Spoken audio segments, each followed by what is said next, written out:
Lecture 51, Philosophical Implications of Science Introduction. If a tree falls in a forest and no one is there to hear it, does it make a sound?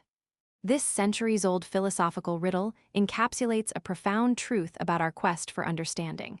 Science and philosophy are inextricably linked, twin pillars supporting the architecture of human knowledge. Welcome to Lecture 51 of our Unusual Science series. I'm your guide into the labyrinth where scientific discovery meets philosophical inquiry. Today, we'll explore how the empirical findings of science ripple through the philosophical foundations of our understanding, challenging, reshaping, and sometimes shattering our most fundamental assumptions about reality. Science tells us how the universe works, but philosophy asks why it matters, what it means, and whether we can trust our methods of inquiry in the first place.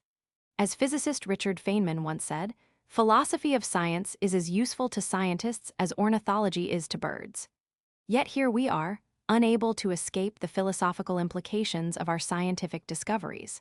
Throughout our journey today, we'll examine 5 realms where science has profound philosophical implications: the nature of reality, free will and determinism, consciousness and mind, ethics and values, and the limits of scientific knowledge itself. The nature of reality, let's begin with perhaps the most fundamental question of all.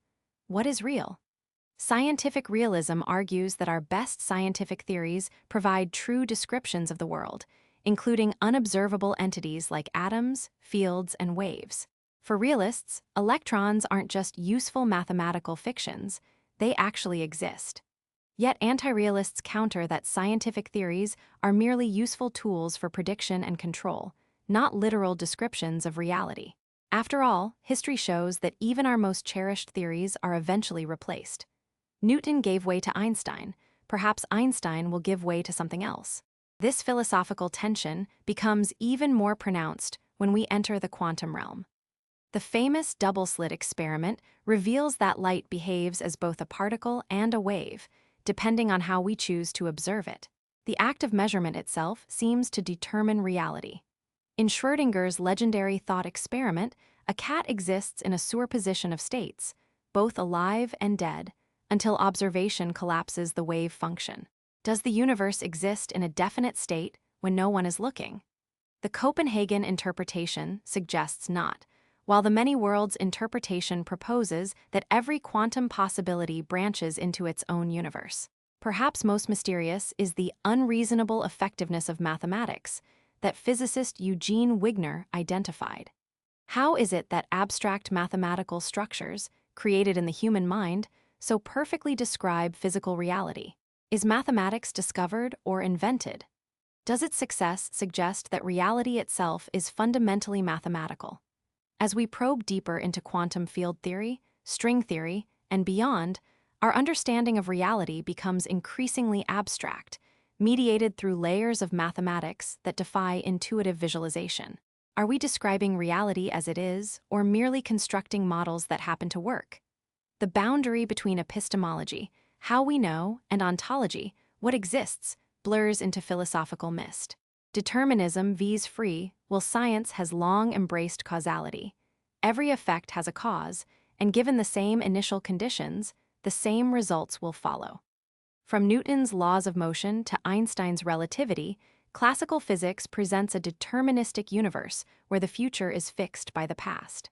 If all particles, including those comprising our brains, follow deterministic laws, what room is left for free will? Are our choices merely the inevitable outcome of prior neural states, themselves determined by genetics and environment? This mechanistic view challenges our deepest intuitions about choice and moral responsibility. Quantum indeterminacy offered a potential escape hatch from this philosophical prison. At the quantum level, events appeared genuinely random, governed by probability rather than certainty. Yet it remains unclear whether quantum randomness translates to meaningful freedom at the macroscopic level of human decision-making. Meanwhile, neuroscience reveals that our brains often initiate actions before we become consciously aware of deciding to act. In famous experiments by Benjamin Libet, brain activity indicating a decision could be detected up to 7 seconds before subjects reported deciding to move. Is free will merely an illusion? a post hoc narrative we construct to explain behavior determined by unconscious neural processes. Compatibilism offers a philosophical middle ground, suggesting that determinism and free will can coexist. Perhaps freedom isn't about escaping causality, but about acting according to one's own desires without external constraint. Yet this view requires redefining freedom in a way that some find philosophically unsatisfying. The question remains open, hovering in that intriguing space where empirical findings meet philosophical interpretation.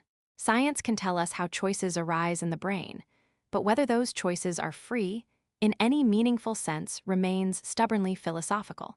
Mind and consciousness, few scientific mysteries have more profound philosophical implications than consciousness.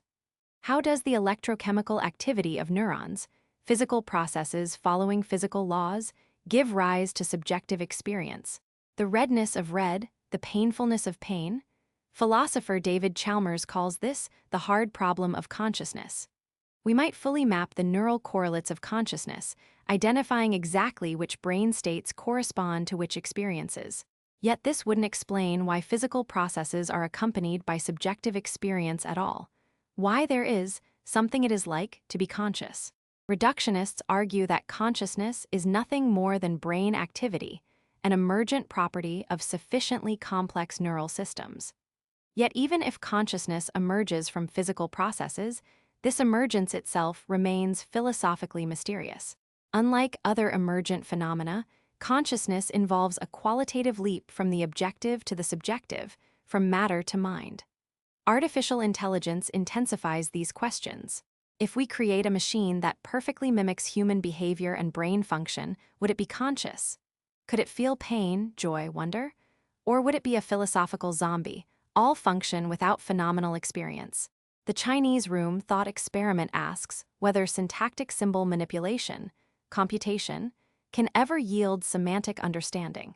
Ethics and values in science is often portrayed as value-neutral, concerned only with what is, not what ought to be. Yet science and values intersect in complex ways. The questions we choose to investigate, the methods we employ, and how we interpret results all involve value judgments. Consider the infamous Tuskegee syphilis experiment, where researchers observed untreated syphilis in African American men without their informed consent, even after effective treatments became available. Science divorced from ethical consideration led to profound harm.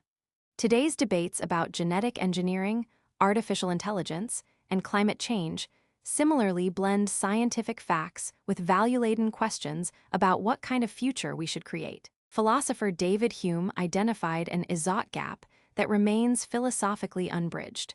No description of what is, no matter how complete, can by itself tell us what ought to be. Science can inform our ethical decisions by clarifying facts and consequences, but the leap from fact to value requires philosophical reasoning beyond science's scope. This doesn't diminish science's ethical importance. Understanding climate change mechanisms doesn't directly tell us what policies to adopt, but it provides crucial information for making those ethical judgments.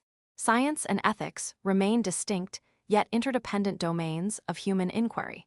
The limits of scientific knowledge mathematician Kurt Gödel proved that any consistent formal system capable of basic arithmetic must contain truths that cannot be proven within that system. Could science face similar inherent limitations? Are there truths about reality that science, by its very nature, cannot access? Thomas Kuhn's concept of paradigm shifts suggests that scientific progress isn't a straightforward accumulation of facts, but involves revolutionary changes in fundamental assumptions. Science doesn't just add new knowledge, it periodically restructures its foundations. This epistemological insight raises questions about whether our current scientific paradigms might be incommensurable with aspects of reality we haven't yet conceptualized. Perhaps most humbling is science's encounter with the ineffable. Consciousness, the origin of the universe, the ultimate why of existence. These may lie beyond scientific explanation, not because science hasn't advanced far enough, but because they transcend the empirical methodology that defines science. The anthropic principle notes that our observations of the universe are necessarily biased by the fact that we exist to make them. We find ourselves in a universe compatible with our emergence, but this tells us nothing about universes where observers couldn't evolve. Science must always contend with the limitations of the human perspective from which it operates. Conclusion: as our scientific horizon expands, so too does the philosophical landscape it illuminates. Science and philosophy aren't adversaries but collaborators, each enriching the other as we navigate the mysteries of existence. Science without philosophical reflection risks blindness to its assumptions and implications. Philosophy without scientific groundedness risks irrelevance to our best understanding of reality. Together, they form a stereoscopic vision, revealing depths that neither alone could perceive. I leave you with a question that embodies this fruitful tension. Does science explain the universe, or does it explain our human interaction with the universe? The difference is subtle but profound, a reminder that every scientific fact is embedded in a philosophical context of interpretation and meaning. In our next lecture, we'll explore paradoxes and thought experiments that challenge our most basic intuitions about reality. Until then, keep questioning, stay curious, and remember that sometimes the most important discoveries happen not in laboratories, but in the contemplative space between empirical observation and philosophical reflection.